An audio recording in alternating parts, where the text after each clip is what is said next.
Yes, reka tubasuze kandi tubifurize kugubwa neza mwese mufata umwanya mukagenda mubana natwe muri gahunda z'amakuru atandukanye, amakuru abari kuvugwa mu Rwanda, mu Burundi ndetse no ku isi hose. Tubagizeho n'andi makuru atandukanye abari kugenda acicikana ndetse anavugwa ku mbuga nkoranyambaga zitandukanye. Amahoro y'Imana n'imigisha bikomeze bibane namwe. Ni kuri uyu wa mbere ku itariki ya 4 Mata 2022, ni inkuru ibabaje kuri Mazimpaka Wilson. Uyu akaba yaramenyekanye cyane nka Kanimba muri filimi y'uruhererekane y'abamenya, filimi inyura ku rubuga rwa YouTube, aho kugeza ubu ngubu mu muryango wabo habayemo ibyago bikomeye, akaba ari akababaro ndetse n'agahinda mu muryango wabo. Tubanje kumwihanganisha ndetse tukihanganisha n'umuryango we, akaba rero ari ibintu bibabaje cyane nk'uko bikomeje kugenda bigaruka kuri uyu wa mbere ku mbuga nkoranyambaga zitandukanye. Tukaba tugiye kubabwira uko bizagenze ndetse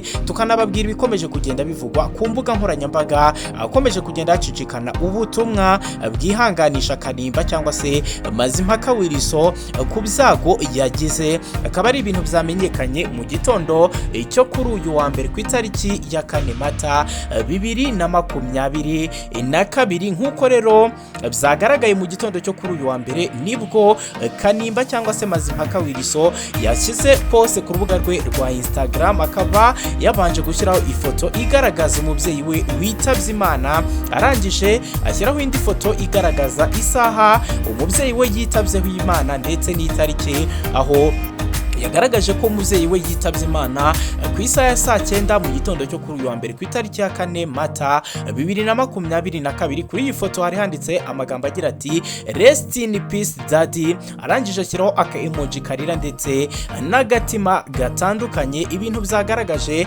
agahinda gakomeye cyane. Akaba rero yashyize ku rubuga rwe rwa Instagram amafoto agera kuri 3, arangije ashyiraho n'indi foto ari kumwe n'umubyeyi we witabye Imana ndetse na mushiki we. Ibintu rero byagaragaje agahinda gakomeye kuri uyu musore. Arangije munsi y'aya mafoto arandika agira ati rest in peace daddy, you will always be on our hearts, ndagukunda cyane papa. Arangije ashyiraho isaha ya saa 9 za mu gitondo ndetse ashyiraho n'itariki ya 4 z'ukwezi kwa 4 2022. Akaba yagaragaje ko atewe agahinda gakomeye n'urupfu rw'umubyeyi we rwabaye kuri uyu wa mbere, maze rero bamwe mu bafana ndetse n'abandi bantu batandukanye b'inshuti za hafi za Kanimba nabo bakaba bafashe umwanya bakagenda bihanganisha uyu musore ku byago yagize.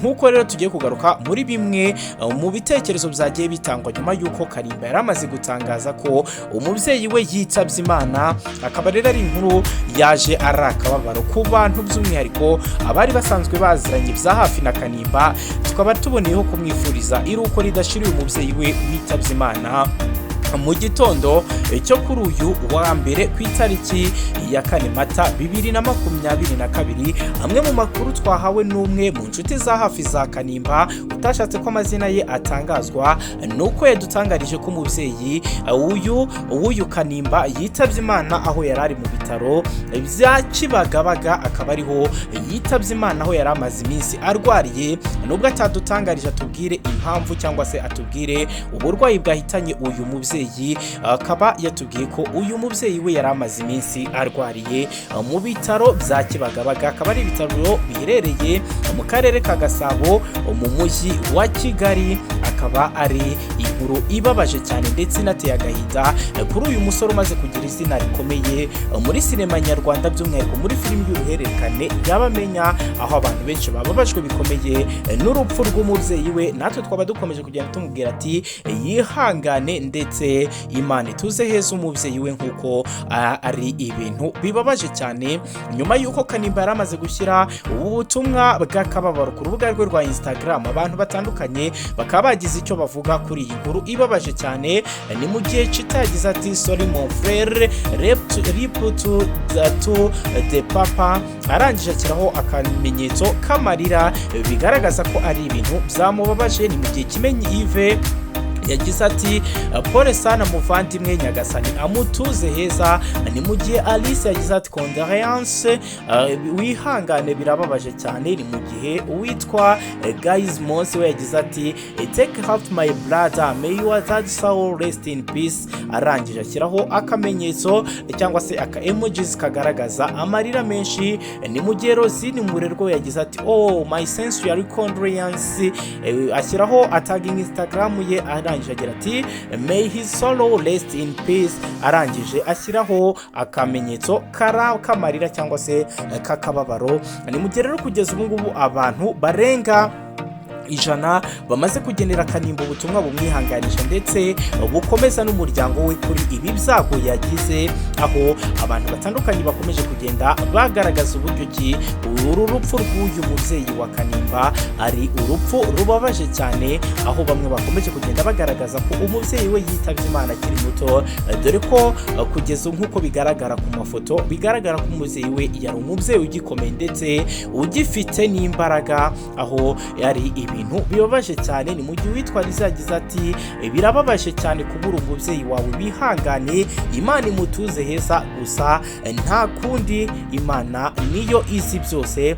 Ni mu gihe witwa Steven yagize ati uruhukire mu mahoro mubyeyi, birababaje cyane gusa nta kundi byagenda Imana igutuze heza. Ni mu gihe witwa Rudas yagize ati your dad may his soul may rest in paradise bro, take your heart.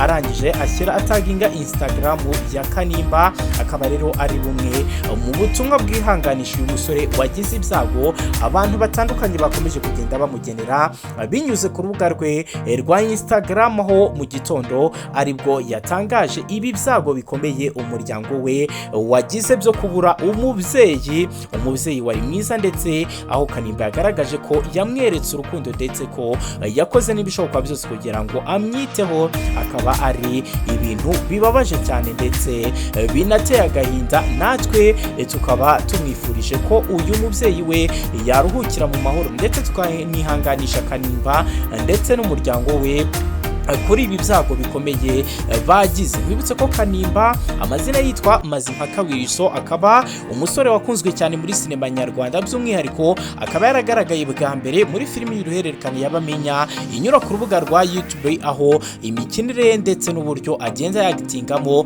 bizagiye bikundwa ndetse bikanishimirwa n'abatari bake, nk'uko bimwe mu bitekerezo byakomezaga kugenda bigaragaza ko uyu Mazimpaka Wilson cyangwa Kanimba ari umwe mu bakinnyi bagaragaza ko ari abantu bafite impano, ndetse uyu akaba ari n'umusore wagiye ukundwa by'umwihariko binyuze mu mafilimi. Muri iyi filimi yakinnye abantu benshi bakagenda bishimira uburyo akinamo, akaba ari umuntu umaze kugira izina rikomeye muri sinema nyarwanda.